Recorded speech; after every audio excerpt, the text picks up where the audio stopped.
Bonsoir à toutes, bonsoir à tous. Vous êtes sur Monaco Info dans votre 19h et voici les titres de ce vendredi 19 janvier. Le match de gala entre les Barbajuans et le Cirque FC aura lieu ce lundi 22 janvier à l'occasion de la 4e édition de la Fighters Cup. Louis Ducruet, le président et capitaine des Barbajuans de Monaco, sera notre invité. Il évoquera notamment les figures emblématiques du monde du sport qui seront présentes au Stade Louis II. Après un revers en Ligue 1 contre Reims le week-end dernier, l'AS Monaco FC va se mesurer à Rodez dans le cadre des 16e de finale de la Coupe de France. Nous vous livrerons dans un instant les dernières actualités autour de cette rencontre qui aura lieu demain à 17h30. Et puis nous reviendrons sur cet atelier du goût qui a été organisé au lycée Régnier 3. Tous les élèves de CE1 du pays ont ainsi pu découvrir des recettes gourmandes et inédites proposées par les chefs et étudiants du lycée hôtelier. Un moment de partage que personne ne risque d'oublier. Depuis ce jeudi 18 janvier, la pièce Les Frottements du cœur est à découvrir au Théâtre des Muses. Ce spectacle vous plonge dans le monde hospitalier et plus particulièrement dans l'univers grave de la réanimation. Une histoire inspirée de faits réels qui risque évidemment de vous émouvoir. Et pour finir, votre chronique, ceux qui font Monaco, vous fera prendre de la hauteur, direction cette fois-ci Le Rocher avec le restaurant La Montgolfière. Nous nous rendons à Paris pour débuter ce journal. Isabelle Béraud-Amadei, ministre des Relations extérieures et de la coopération, était dans la capitale française pour présenter ses vœux au corps diplomatique accrédité en principauté. Vanessa Dessy et Thomas Deus ont eux aussi fait le déplacement. Paris, sous les flocons, les hauteurs de neige ont atteint jusqu'à 4 cm en Île-de-France pour nous dévoiler les plus beaux monuments recouverts d'un blanc manteau au petit matin. C'est dans ce décor féerique que les vœux au corps diplomatique et consulaire se sont déroulés. L'occasion de resserrer les liens déjà existants entre les différents États. C'est un moment très agréable qui se déroule donc chaque année à l'occasion des vœux, qui me permet de venir ici à Paris rencontrer tous nos ambassadeurs étrangers accrédités en principauté de Monaco. Vous savez qu'à Monaco, nous avons 157 pays avec lesquels nous développons des relations diplomatiques et 134 ambassades accréditées à Monaco. Donc c'est un moment à la fois festif, chaleureux, et avec un intérêt mutuel de se rencontrer et de pouvoir échanger sur des sujets d'intérêt commun qui concernent nos pays d'accréditation. La cérémonie aura également permis de faire le point sur le Monaco 2024 à venir, avec la promotion des valeurs chères aux souverains. Évidemment, des valeurs de paix, de dialogue, de respect des droits de l'homme et aussi de soutien, de solidarité aux plus vulnérables. Et puis, plus particulièrement en 2024, les Jeux olympiques, ici à Paris et paralympiques, avec là aussi des valeurs qui sont chères à la famille princière, relatives au sport, l'inclusion et l'éducation de la jeunesse. En quittant une année marquée par tant d'épreuves au niveau mondial, force est de constater que les relations amicales entre ces différents pays et la principauté ne cessent de s'enrichir. Il y a eu toujours d'excellentes relations entre la principauté d'Andorre et la principauté de Monaco. On a partagé toutes ces années des négociations avec l'Union européenne et il y a aussi beaucoup de relations au niveau bilatéral. Afin de partager des sujets d'intérêt commun. Et aussi, il y a une excellente coopération au niveau multilatéral dans les différents organismes internationaux, soit Nations Unies, soit l'UNESCO. La Grèce et la Principauté de Monaco sont deux pays méditerranéens qui ont des liens très étroits, historiques, et aussi tous les deux sont très intéressés au maintien et à la protection de l'environnement marin. La Grèce va organiser cette année, dans quelques mois, une conférence internationale sur les océans qui nous donne encore une possibilité de coopérer dans ce domaine. Et nous avons des contacts, bien sûr, avec les autorités de Monaco pour pouvoir promouvoir justement les voies de coopération dans ce domaine, mais aussi dans d'autres domaines comme le tourisme, qui est une source de revenus pour les deux pays, évidemment. Au cours de l'année écoulée, le gouvernement princier a poursuivi le développement de sa politique extérieure monégasque, qui s'est traduit notamment par l'établissement de relations diplomatiques avec le Royaume d'Arabie Saoudite en mars dernier. Of course, we have very good relations on all levels between Saudi Arabia and Monaco. That existed a long time ago, but particularly last year we started our diplomatic relations officially with Monaco, and I am proud and honored to be the first Saudi ambassador to Monaco, and I see a lot of potential for the future between our two countries, and very glad to be part of this team to work on these relations between the two friendly countries. En 2024, la principauté continuera de soutenir le multilatéralisme avec la célébration des 20 ans de l'adhésion de la principauté au Conseil de l'Europe et les 75 ans de son admission à l'UNESCO. La 4e édition de la Fighteds Cup revient ce lundi 22 janvier à 18h30 au Stade Louis II. Des légendes de l'AS Monaco FC et de grands noms du football international vont s'affronter pour la bonne cause, celle de soutenir la lutte contre le VIH qui touchait encore 39 millions de personnes dans le monde en 2022. Alors que Fighteds Monaco fête cette année son 20e anniversaire, Émilie Rousseau a reçu Louis Ducruet, le président et capitaine des Barbajuans de Monaco, pour aborder tous les détails de cette affiche de gala. Bonsoir Louis Ducruet. Bonsoir. Merci d'être avec nous ce soir sur Monaco Info pour évoquer la 4e édition de la Fighteds Cup, un match de football qui verra s'affronter donc l'équipe des Barbajuans contre le FC Cirque, qui sera sur le terrain lundi soir au Stade Louis II. Il y a des habituels qui sont là chaque année, il y a des petits nouveaux qui nous rejoignent, on essaie un peu de diversifier les équipes. On a la défense habituelle, Schillaci, JV, Manu Dos Santos, Claude Puel qui reviennent comme chaque année. Et là, on a des nouveautés, on a des jeunes retraités, donc ils ne s'apprécient pas du niveau du cirque, on prenne des jeunes retraités. On a Nabil Dirar qui nous rejoint. On a Subasic aussi qui a pris sa retraite récemment, champion de France 2017 avec Monaco. On a aussi Ricardo Carvalho qui nous rejoint cette année, donc voilà, du beau monde. Et en attaque, on a aussi des petits jeunes, on a Nimani, on a Diaz, Kevin Diaz aussi, voilà, qui ont fait... on prend de la fraîcheur. Qui ont fait aussi les belles heures de l'AS Monaco. L'équipe des Barbajuans, c'est un petit peu les... C'est quasiment les anciens de l'AS Monaco. C'est les légendes de l'AS Monaco, en fait, sur le principe. Après, on s'autorise à prendre des joueurs un peu extérieurs parce qu'ils ont fait, par exemple, des choses pour Monaco ou qu'ils ont été liés par Monaco, comme les années précédentes avec Didier Deschamps qui nous avait fait qui était coach de Monaco, donc du coup qui était présent. Cette année, malheureusement, il a eu une petite opération, donc il ne pourra pas être des nôtres, mais en tout cas, il nous soutient pour cette rencontre. Vous aussi, vous serez sur le terrain, vous êtes capitaine de cette équipe. Oui, pour l'instant encore, j'arrive à jouer sur le terrain et être parmi ces grandes légendes. Et moi, c'est toujours un rêve éveillé de jouer avec ces personnes-là, parce que je les ai vus jouer, j'ai rêvé pour certains de les voir jouer. Donc voilà, c'est toujours un plaisir et un rêve de jouer avec eux.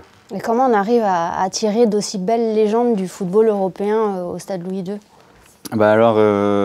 Par les connexions qu'on a, donc le capitaine du cirque, Sébastien Frey, nous aide depuis 4 ans à nous connecter à ces joueurs-là.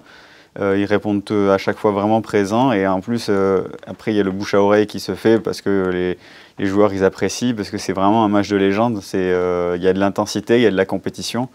Et l'ambiance est conviviale et même voilà, tout le reste de la soirée qui se passe après le match est toujours dans la même ambiance. Donc les joueurs, ils aiment venir, ils apprécient et ils reviennent chaque année. Et ils demandent, même certains, des fois quand on ne les rappelle pas, ils boudent un peu, mais on leur explique voilà, qu'on essaie un peu de faire tourner et qu'ils reviendront avec plaisir. La cause aussi mobilise. Ce match sera au profit de Fighteds Monaco, association qui lutte contre le VIH-Sida et qui est présidée par votre maman, la princesse Stéphanie. Ça aussi, ça mobilise les joueurs. Oui, et en plus, comme c'est une association qui est donc présidée par ma mère, les joueurs sont en confiance parce qu'ils savent que c'est une association qui est dans le concret, qui fait des choses. Il y a toujours toute la soirée, on leur montre et on leur prouve où va justement ces fonds qui sont récoltés et ça les touche aussi. Et puis donc ils apprécient que justement une personne comme ma mère s'investisse autant dans une association comme celle-ci. C'est important pour vous aussi de vous impliquer dans cette cause ? Comme j'ai grandi avec cette association, parce que cette année c'est une édition anniversaire, parce qu'on va fêter les 20 ans de Fightheads aussi en 2024. Donc on est un peu le premier événement de cette année anniversaire. Donc voilà, moi j'ai 31 ans, j'ai grandi du coup avec cette association, j'ai grandi avec toutes ces personnes qui font vivre cette association, et donc c'était naturel pour moi de vouloir m'impliquer au moment opportun et avec quelque chose qui me ressemblait. Donc voilà, le football qui était ma passion, j'ai dit voilà, il faut que je puisse m'impliquer via le football. 20 ans de Fightheads Monaco, 50 ans aussi du festival du cirque de Monte-Carlo. Vous êtes sensible à ces anniversaires ? Oui, en plus... Parce que là aussi, vous avez grandi avec le cirque. Ah oui, oui, clairement, oui. Et en plus, avec mon grand-père, on fait partie aussi des commémorations du centenaire, du coup, parce on célèbre aussi le centenaire avec un maillot collector cette année, qui retrace le maillot de Monaco, pas l'AS Monaco, en 1923, parce que l'AS Monaco a été créé en 1924. Et oui, après, le cirque, on est toujours impliqué avec mes sœurs, comme on doit le faire. On perpétue la tradition du cirque que notre grand-père nous a passée et que notre mère continue aujourd'hui à transmettre à nous et à tous les gens de Monaco. Donc c'est une occasion unique de représenter le cirque aussi pendant cette rencontre. Et les gens prennent du plaisir avec des petits numéros qui viennent jusque dans le stade pour montrer encore un peu plus la beauté de l'art du cirque. Vous mentionnez votre grand-père et les commémorations du centenaire de sa naissance. C'était un passionné de sport. C'est un match qui lui aurait sûrement plu. Hein.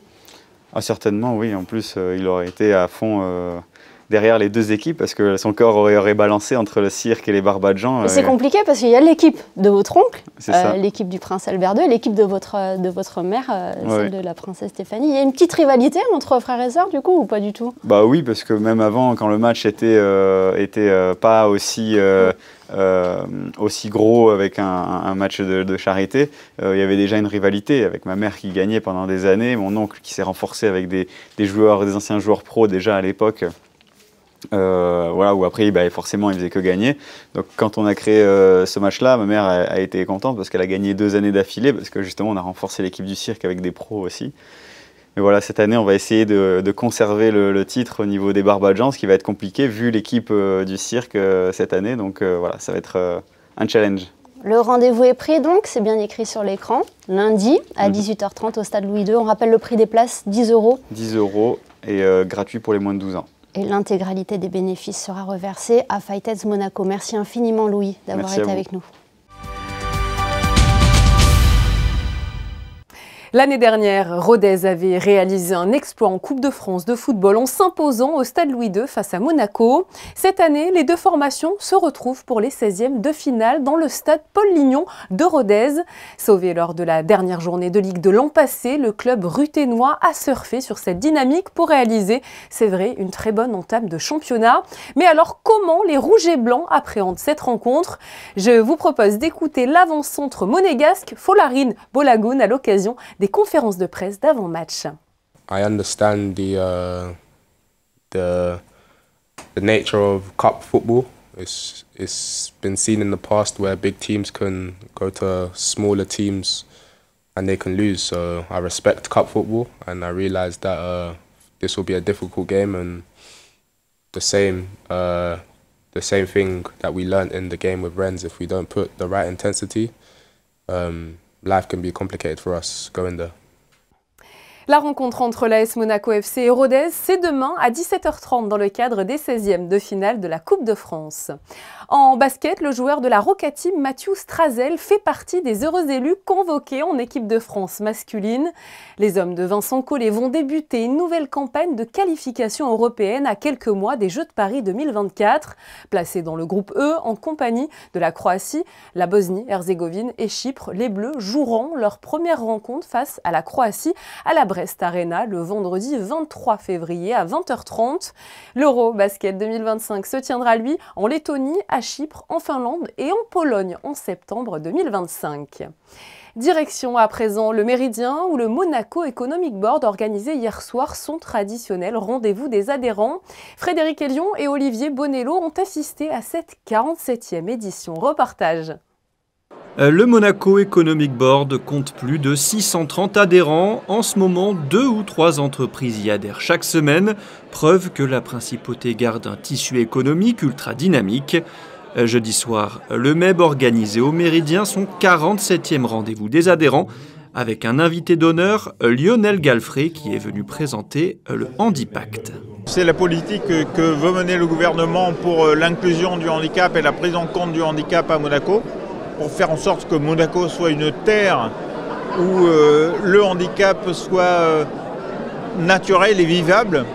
Et les entreprises dans ce projet ont un rôle central, puisque le travail c'est central, l'existence sociale c'est le travail, et le rôle des entreprises est très important. Le rendez-vous des adhérents du MEB est aussi l'endroit idéal pour développer son réseau, l'occasion aussi d'évoquer la future mission économique à Riyad. Nous allons bientôt nous rendre en Arabie Saoudite, où nous sommes déjà très fiers du nombre d'entreprises mobilisées, puisque c'est 47 entreprises, 62 personnes, le plus gros déplacement du Monaco Economic Board à l'étranger depuis des années.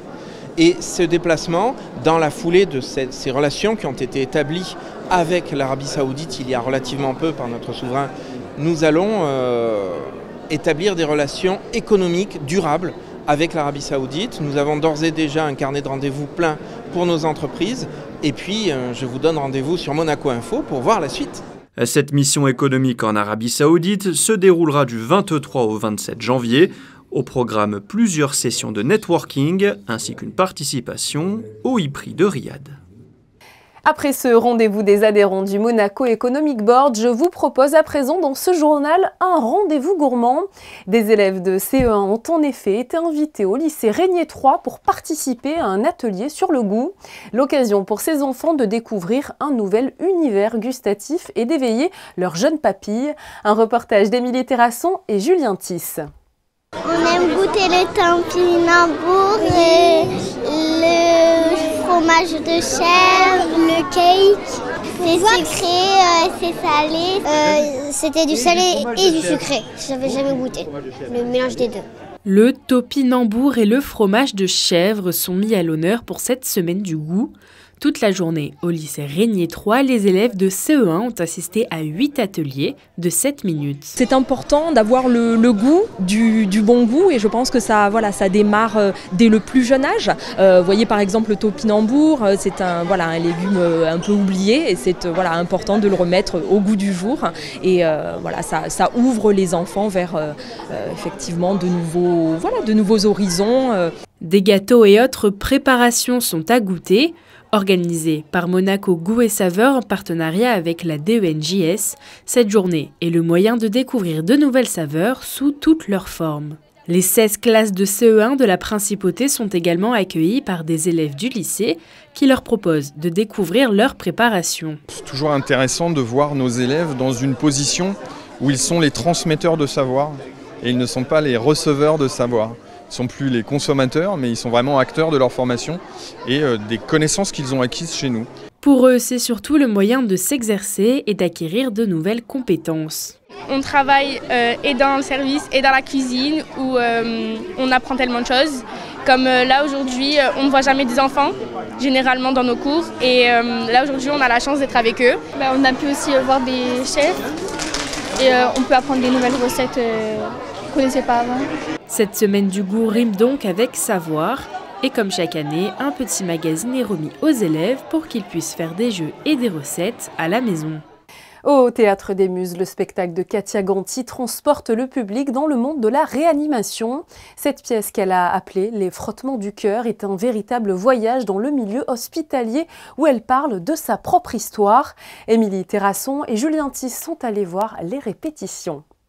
Est-ce que vous savez quel jour nous sommes, madame? Comment vous appelez-vous? Quelle est votre date de naissance? Avez-vous voyagé récemment? Êtes-vous diabétique? Avez-vous des allergies? Prenez-vous un quelconque traitement en ce moment? Est-ce que vous fumez? Est-ce que vous vous droguez? Buvez-vous de l'alcool? Avez-vous côtoyé des personnes atteintes de méningite dans votre famille? Katia Ganti raconte son histoire sur scène pour faire de son expérience traumatique une parole poétique et fait rentrer le spectateur au cœur d'un service de réanimation, mais surtout dans son propre esprit.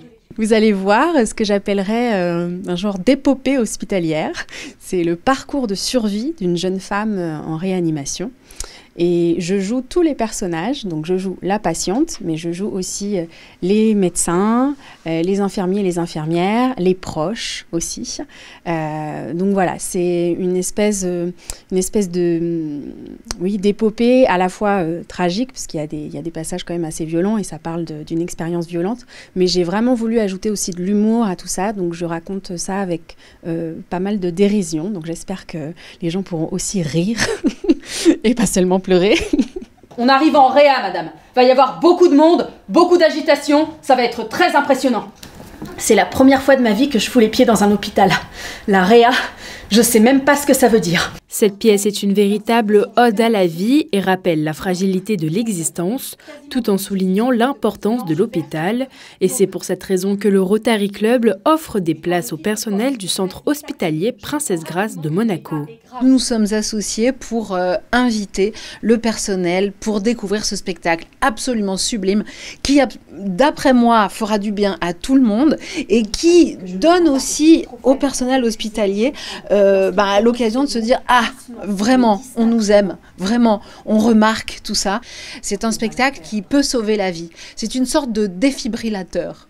Pour le CHPG, c'est aussi le moyen de montrer la vie d'un service en faisant le lien entre réalité et pièces de théâtre. La culture, c'est quelque chose qui nous apporte une fenêtre, et de pouvoir parler de la santé au théâtre, c'est de nous faire réfléchir, de nous essayer de nous faire comprendre comment est-ce qu'on peut améliorer les choses et le quotidien, tout en nous divertissant. Et je pense que ce sont deux éléments essentiels pour permettre de donner du sens et de réenchanter. Les frottements du cœur se jouent sur la scène du Théâtre des Muses tous les soirs jusqu'à samedi à 20h et dimanche à 16h30. De quoi permettre à tous de venir se plonger dans cet univers aussi émouvant que drôle. Ah là là là là là là là là là là là là là là, ça va pas du tout, du tout, du tout, du tout, du tout, du tout là. Du 18 janvier au 10 février, venez découvrir l'univers du Japon à l'Espace 22. Intitulée Harmonie du soleil levant, cette exposition est un pont artistique entre Monaco et le Japon. Vous pourrez notamment y découvrir de nombreuses œuvres de l'artiste contemporain Yoshihiro Kitamura, mais aussi de la calligraphie japonaise, des céramiques typiques et des sandales en cuir de bœuf de Kobe. Une visite qui vous transporte complètement dans le pays du cerisier, puisque la musique japonaise pourra même vous accompagner le long de votre parcours. Avant de refermer ce journal, nous retrouvons Christine Datomel pour votre chronique Ceux qui font Monaco. Et pour découvrir cette adresse gastronomique incontournable de la Principauté, vous n'êtes pas seule, Christine Da. Oui, aujourd'hui on se retrouve sur le Rocher avec Henri Gérassi qui est à mes côtés, d'ailleurs qui a tenu à faire ce plateau avec moi. Ça va Henri ? Oui, tout va bien, merci beaucoup. Donc un chef très connu à Monaco, la montgolfière bien sûr, est une référence, comme nous l'explique Henri.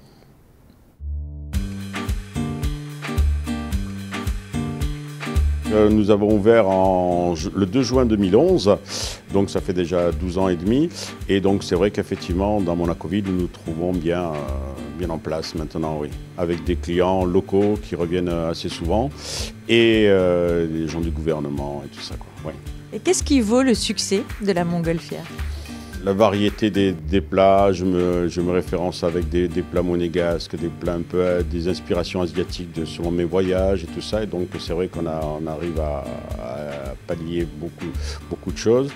Et je vais souvent en Italie pour acheter les produits et tout. Donc c'est la cuisine ligure mélangée un peu avec la cuisine asiatique. Et voilà. Alors ici on mange gastronomique à un bon prix. Comment vous avez commencé ?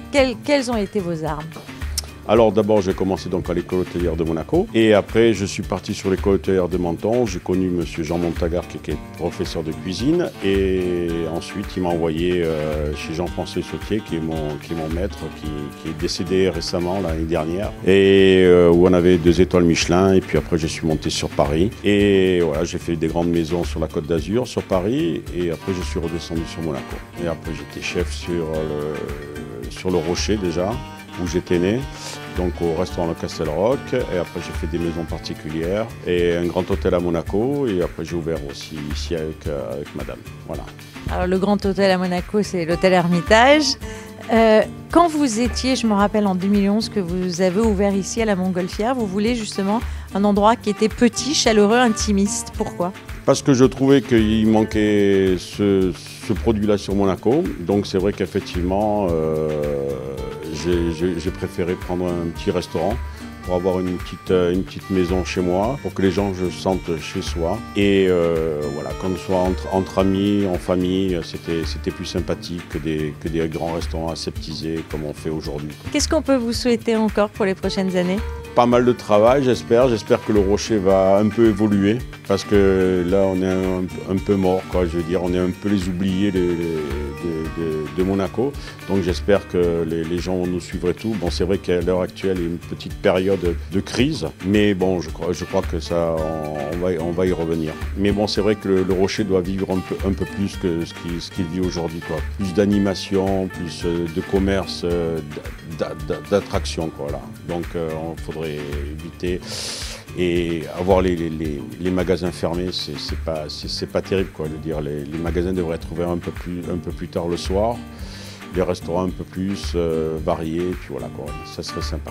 Alors vous l'aurez compris, ici on vient à la Montgolfière pour ses plats bien sûr, mais également pour Henri, un personnage haut en couleur. Merci beaucoup. Alors la Montgolfière est ouverte tous les jours, midi et soir, excepté le mercredi et le dimanche toute la journée. Eh bien, vous faites un beau binôme de travail en tout cas. Christine Dahapen, on vous quitte, que l'on vous retrouve pour un point complet sur les prévisions météo pour ce week-end. Alors, quel temps est-il prévu demain ? Bonsoir Julia, bonsoir à tous. Oui, samedi, le temps sera couvert dans la matinée, mais le ciel se dégagera, laissant place ainsi à un beau soleil.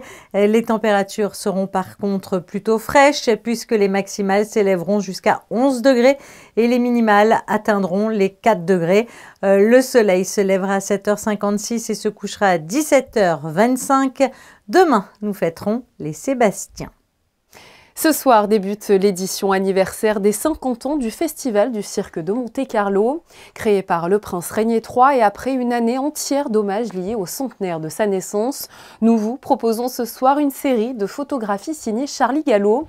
Ces dernières vous plongent dans les souvenirs du prince Régnier III lors de plusieurs festivals du cirque, lui qui aimait tant cet univers.